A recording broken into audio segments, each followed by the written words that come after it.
It's a pleasure to have you here. We are streaming live from our studios in Kokomlemle on DSTV channel 421, GoTV channel 144, and around the world at myjoyonline.com. The details now. Health facilities in the country, especially in the Greater Accra region, have been struggling to save lives because there is no blood at critical times. That's according to the Ghana Health Service, which says health workers are heartbroken when they see patients who could have survived die due to blood shortage. Data from the 2020 maternal death causes indicate about 44% of maternal deaths were due to obstetric hemorrhage. This means about 5 out of every 10 maternal deaths could be prevented if there's sufficient blood at any given time. Well, I was at the Accra Regional Hospital Blood Bank. Watch this. Thank you very much. Indeed, as you said, this is a very unfortunate situation that mothers go through. I always say that of all the things that women go through in motherhood, at the point of delivery, that is the most difficult and the most painful part of the entire motherhood process. And to add injury to insult, there are some women at the point of delivery, after they have delivered, then they begin to bleed and bleed and bleed. The medical system has medications and procedures that we do to stop the bleeding. However, there are some of the women who do not respond properly to these medical procedures. So they bleed and bleed. Sometimes we have to then go to theater and remove their womb, assuming she came for the first child, and then you have to remove the womb. And then imagine what this woman will go through. And sometimes you do all these things, and the woman may still lose her life because you did not have adequate pint of blood in your blood bank. I have been to conferences where people come to present their experiences, and they say that this woman's life was saved with 40 pints of blood. But oftentimes, we don't have that amount of blood to give to one person. We may have about 40 pints of blood, but maybe for the whole hospital, all the patients who are coming to this hospital have to share in that. But in some other areas, there are adequate amounts that any pint of blood that you need to save a person is available. And so in those countries, death because of hemorrhage for a woman is very minimal. You know? So that is the kind of situation that we are also in. Now, if it should be the issue of blood, we should have enough of it so that we can save the lives of mothers in this country.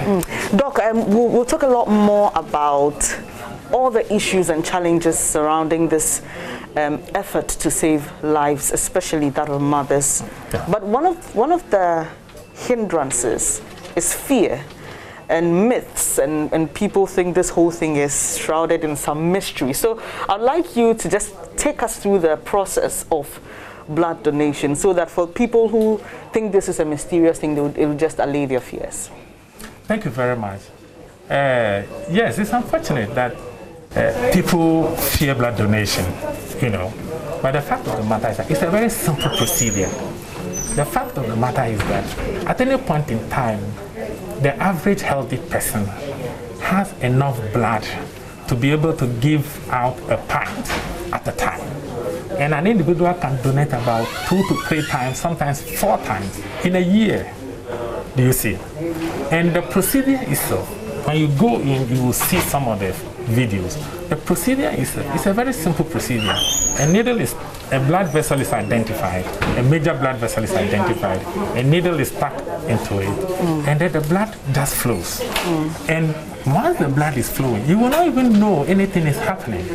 Some people also fear that if the blood is taken, I might be diagnosed as HIV. And I want to assure the public, per national protocol, we don't do HIV tests before the blood is taken.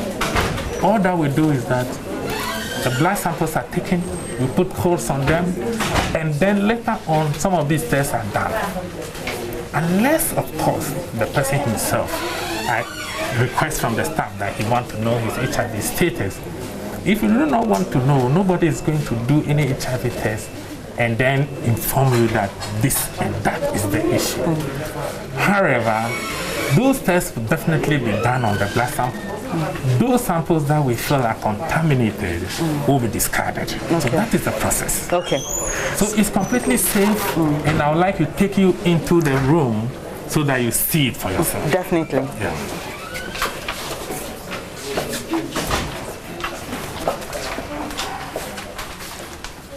So what happens when I come here? So this is the Greater Accra Regional Hospital, and this is the room where blood collection is done. Yeah. So Doc, when I come here, what would I have to do? When you come with an intention to donate blood, it does not mean that automatically you will be made to donate the blood. Okay. First of all, there is a checklist that will be run through, and when they find that you are eligible, then they will then prepare you.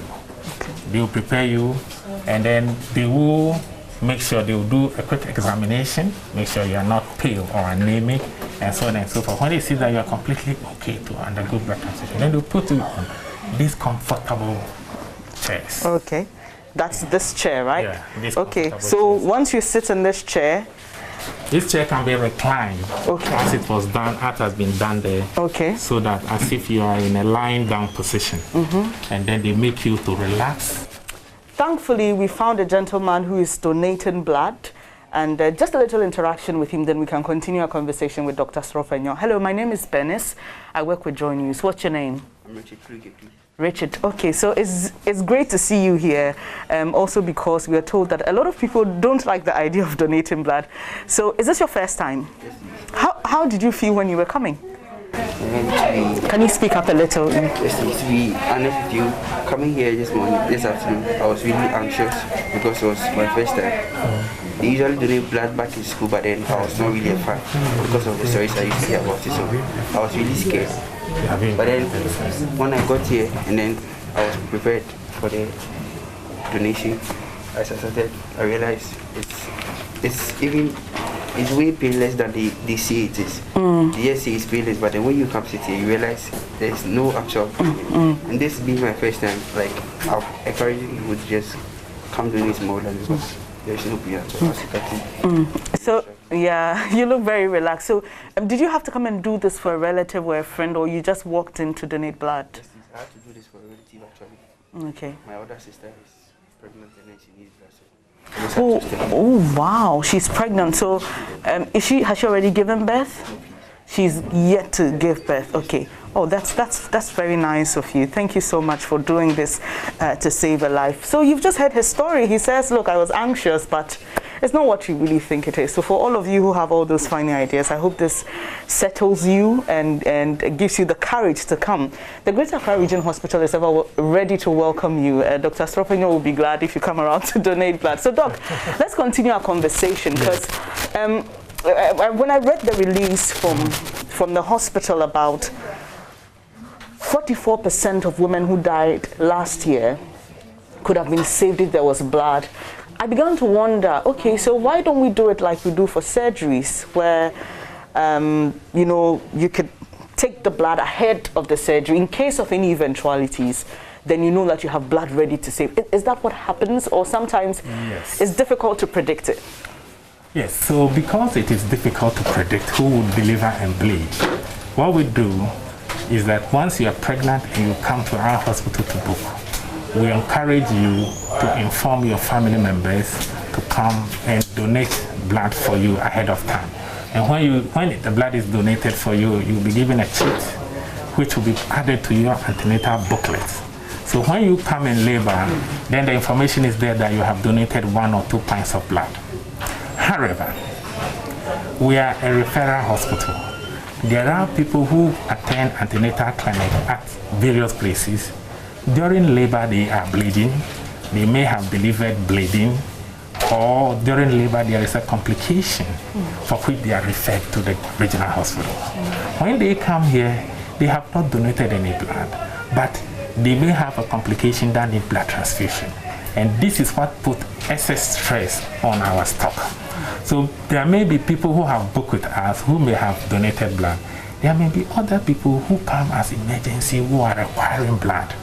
So we are a regional hospital, we are a referral center. We receive patients from all over the place in the city. But we don't receive blood from all over the place from the city. Doc, you mentioned that you don't get blood from other facilities even though patients are referred. And it just got me wondering. I remember when the no-bed syndrome was at its peak, we were told that there was a system in place to identify where there were empty beds and, do some restructuring so that we could know where to send who at any given time. Can't we do the same for blood? Is it not possible to say that at this point we need to save a life? Greater Accra Region Hospital needs blood. Kolebu has blood. Is it not possible to say, let's do some blood network sharing, something of the sort? Thank you very much also for that question. I must say that we have attempted to do that. There is a system which we are implementing using WhatsApp platform so that when you need blood urgently, let's say you may have blood, but you don't have a particular group. A patient comes who needs a particular group of blood. If we don't have it at that point in time, we can advertise on that platform for other sister institutions to see that, oh, Ridge Hospital needs big group of blood. I have it, I'm not using it. Then we can make arrangements for that blood to be transferred to the Greater Accra Regional Hospital. We have those systems. But the fact generally is that no hospital has enough blood because we have not done adequate blood campaign. Until now, we have not been carrying out adequate blood campaign to bring the issue. In some countries, even in marketplaces, there are donation centers. So when you go to the supermarket and you feel like, oh, today you want to donate, but you can just have the opportunity to donate. But we have not been aggressive enough. And that is why we want to now count this aggressive and want to make this a year-long discussion for it to become a topical issue. Seeing is believing. So I'd like you to show us exactly the state of the blood bank and give people reason to join this program, which is actually on the 14th of this month and is closely linked to Mother's Day. Ridge Hospital says, you know what, if there's one way we could commemorate the day, it will be to save lives. So Doc, please take us to the blood bank. Okay, so Mr. Asante will lead us. All right. Okay. No, we'd like to see, can you hold on? Yeah. So we'd like to see. All right, so this is actually a restricted area, but we are being given access, thankfully. So you're welcome. All right. Thank you. So Doc, once the blood is taken, what happens next? Okay. So you can see there are several machines, blood bank machines that are working. Okay. The first thing that is done when the blood is taken is that the blood, can you hear me? Yes. The first thing that happens when the blood is taken is that the blood is stored. It's stored away. Then samples of the blood are taken because so can you show us where it's stored? Okay.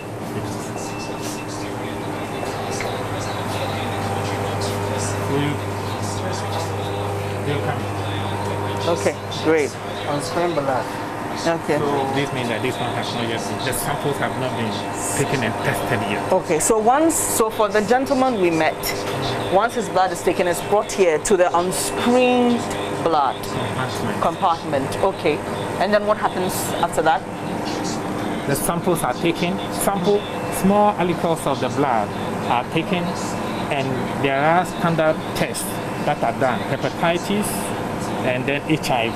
Okay. And then malaria. When these standard tests are done and the blood is clean, then it's moved to the next compartment, which we call the screen blood compartment. Okay. So we deliberately separated them so that there will not be any mistakes. Okay. That you want to take blood for transfusion and then you go and take an unscreened blood. So we don't put the two.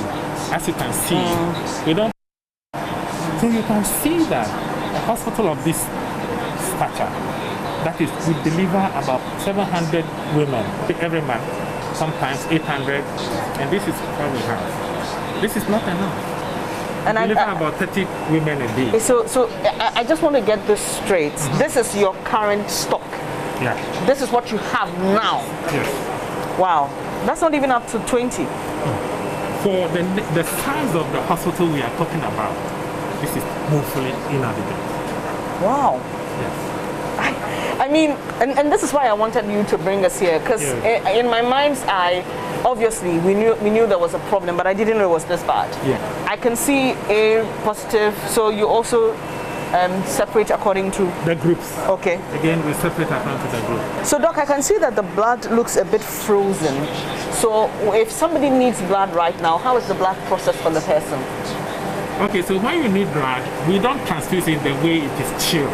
We bring it out, warm it slightly to body temperature, okay, and then it can be transfused.